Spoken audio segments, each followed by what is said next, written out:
Hello বন্ধুরা, welcome to our channel travel India and more. চলে এসেছি কর্ণাটক ভ্রমণের তৃতীয় ভিডিওটি নিয়ে। তবে নতুন এই ভিডিওটি শুরু করার আগে আগের দুটো ভিডিওর এক ঝলক দেখে নিন।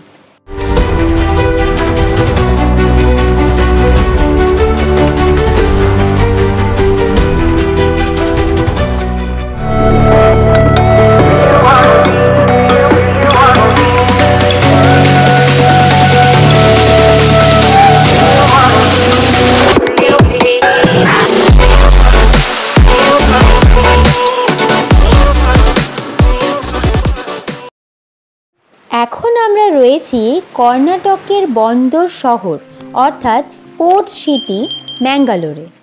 আজকে আমরা সকালবেলা কুর্গ থেকে রওনা দিয়ে এই ম্যাঙ্গালোরে এসে পৌঁছেছি। এখন ঘড়িতে বাজে বিকেল 5টা।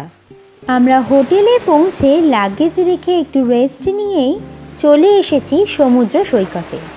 বিচটা খুবই সুন্দর, পরিষ্কার পরিচ্ছন্ন। চলুন আপনাদেরকে বিচটা একটু ঘুরে দেখাই।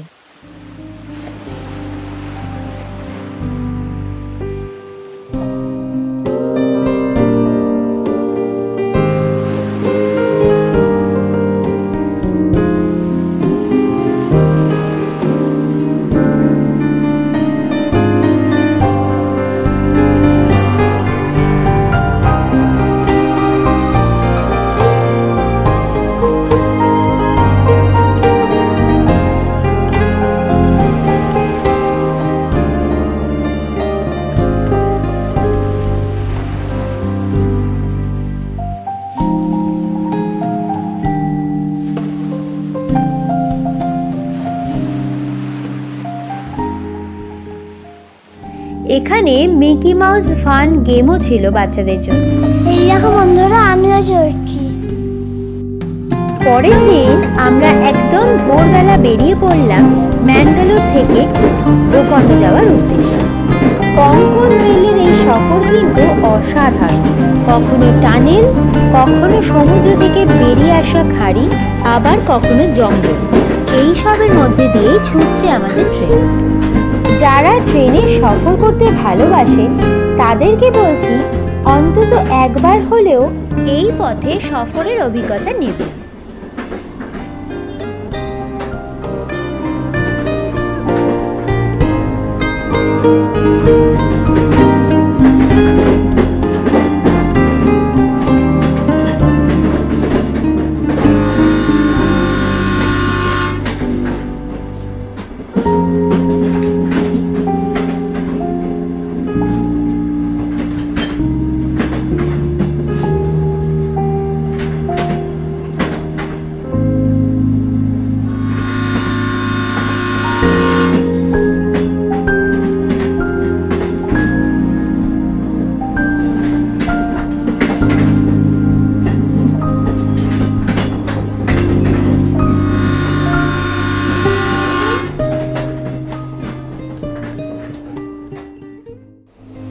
এই যে দেখুন, এখন আমরা যাচ্ছি টানেলের মধ্যে দিয়ে।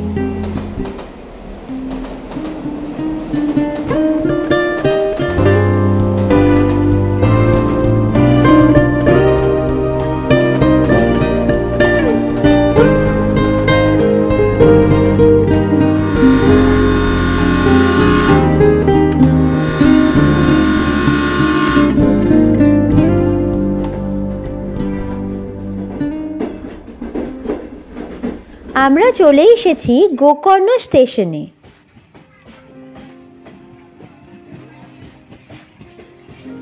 জানেন তো, এই ট্রেনটা কিন্তু সোজা যাচ্ছে গোয়া।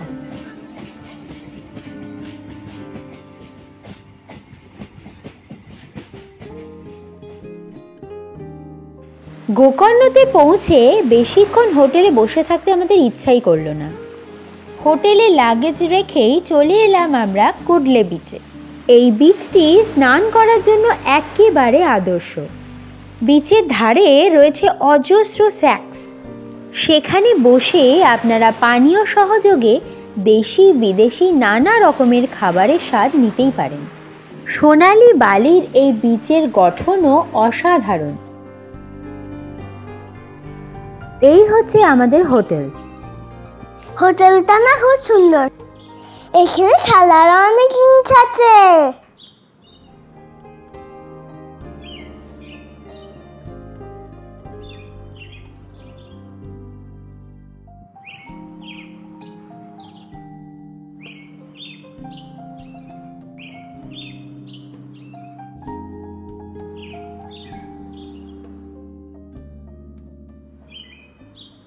এখানে ছাদে টেন্টেরও ব্যবস্থা রয়েছে, চাইলে আপনারা সেখানেও থাকতে পারেন।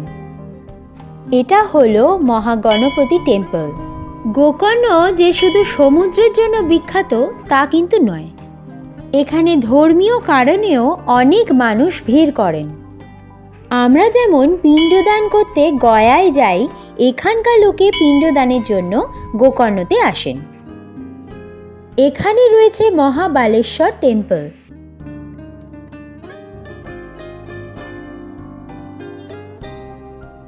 মহাবালেশ্বর টেম্পলের কাছেই রয়েছে গোকর্ণর মেন বিচ। এখানেও প্রচুর হোটেল রয়েছে, চাইলে আপনারা এখানেও থাকতে পারেন। তবে একটা জিনিস আমি লক্ষ্য করলাম, অন্যান্য বিচের তুলনায় এই মেইন বিচে একটু বেশি ভিড়। বিচে আপনারা বেশ কয়েকটা উঠেরও দেখা পাবেন, চাইলে আপনারা চাপতেই পারেন।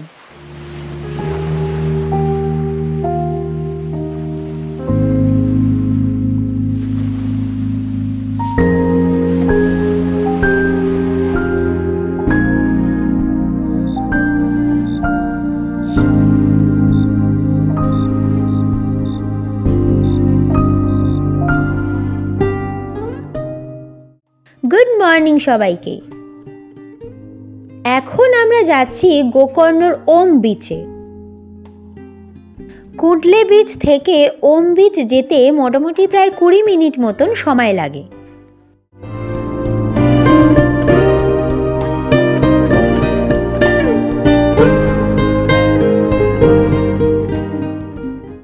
আমরা চলে এসেছি ওম বিচে। এই বিচ বিখ্যাত ওয়াটার স্পোর্টসের জন্য, আর সেই কারণেই এই স্থানে অনেক দেশি বিদেশি লোকে প্রত্যেক দিন ভিড় করেন। একটা ব্যাপার আপনাদের সাথে শেয়ার না করে পারছি না, আমরা তো কুডলে বিচ থেকে এই বিচে একটা স্থানীয় অটো করে এসেছি, আর এখানে এসে শুনছি অনেক পর্যটকেরা কুডলে বিচ থেকে ট্রেক করে ওম বিচে আসেন। এই বিচটি দেখতে ওম সিম্বলের মতন, সেই কারণে এই বিচটির নাম ওম বিচ। এই বিচটি এতটাই সুন্দর যে এই বিচকে ফটোগ্রাফারদের স্বর্গরাজ্য বলা হয়।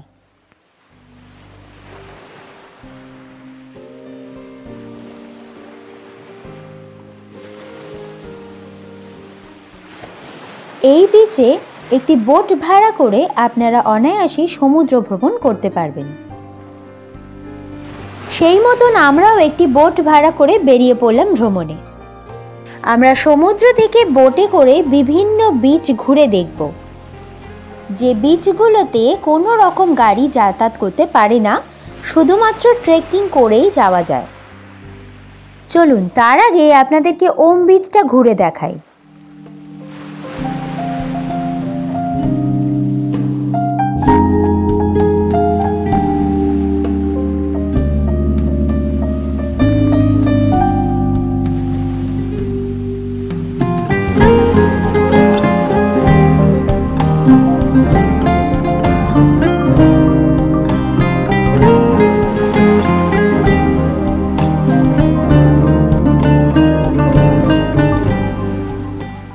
আনারস বিক্রি হচ্ছে দেখে আর লোভ সামলাতে পারলাম না, বেশ টেস্টি।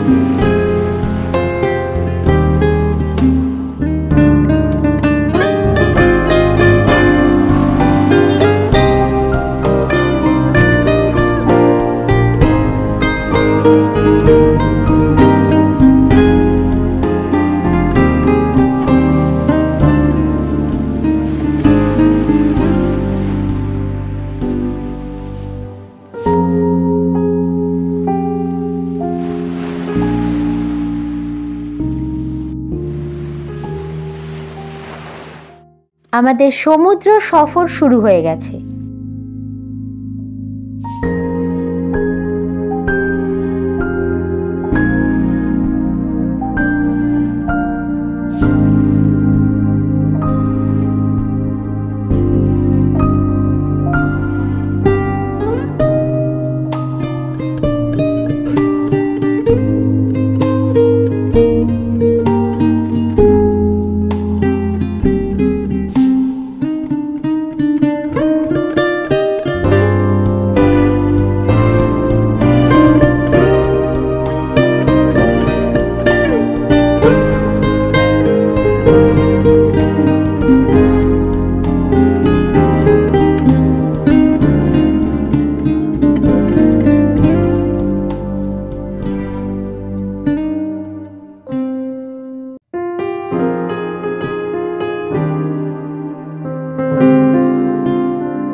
যে বিচটি দেখতে পাচ্ছেন সেটা হলো হাফ মুন বিচ। এই বিচটির শেপটা মোটামুটি অর্ধচন্দ্রাকৃতি, তাই জন্য এই বিচটার নাম হাফ মুন বিচ। কি অসাধারণ লাগছে না? একদিকে সমুদ্র, অন্যদিকে ঘন জঙ্গল।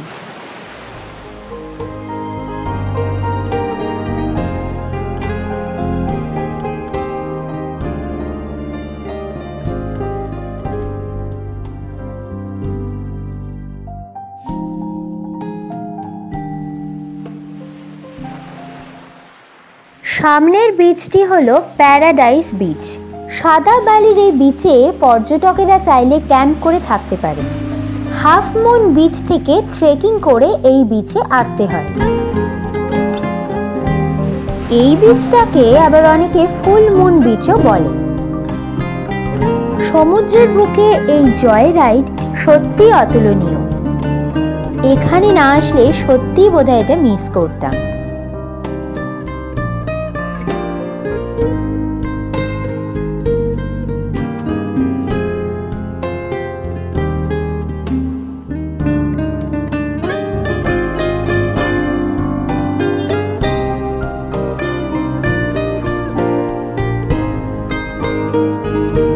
ওই দূরে রয়েছে নির্বাণা বিচ। যারা বেড়াতে এসে শান্ত পরিবেশে প্রকৃতিকে অনুভব করতে চান তাদের জন্য এই জায়গাটা একদম পারফেক্ট। দূরে দেখা যাচ্ছে বেলেকান বিচ। এই বিচগুলোতে পৌঁছতে গেলে নয় আপনাকে বোটে করে আসতে হবে, আর না হলে পাহাড়ের ওপর দিয়ে ট্রেক করে আসতে হবে।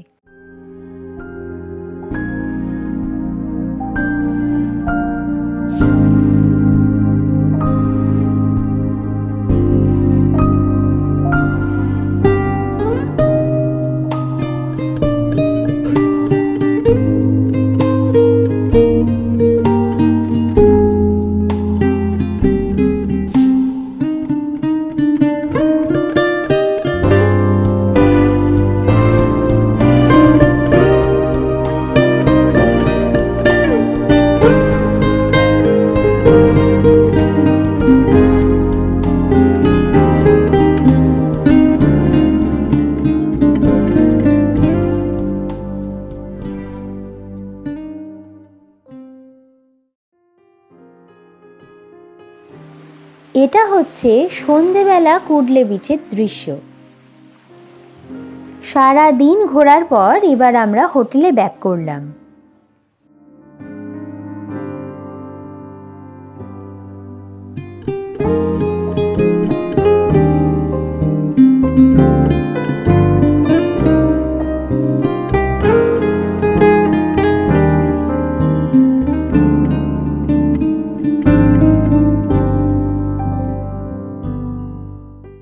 আজকের ভিডিওটি আমি এখানেই শেষ করছি। যদি আপনাদের ভিডিওটি ভালো লেগে থাকে তাহলে অবশ্যই লাইক করবেন, কমেন্ট করে জানাবেন কেমন লাগলো, আর শেয়ার করে দেবেন বন্ধু বান্ধবদের সাথে। যারা আমার চ্যানেলের নতুন দর্শক তাদেরকে সাবস্ক্রাইব করার জন্য অনুরোধ জানাই। এরপর আমরা এখান থেকে গোয়াতে যাব। খুব শীঘ্রই আমরা ফিরব গোয়ার ভিডিও নিয়ে। আপাতত টাটা, সবাই ভালো থাকবেন।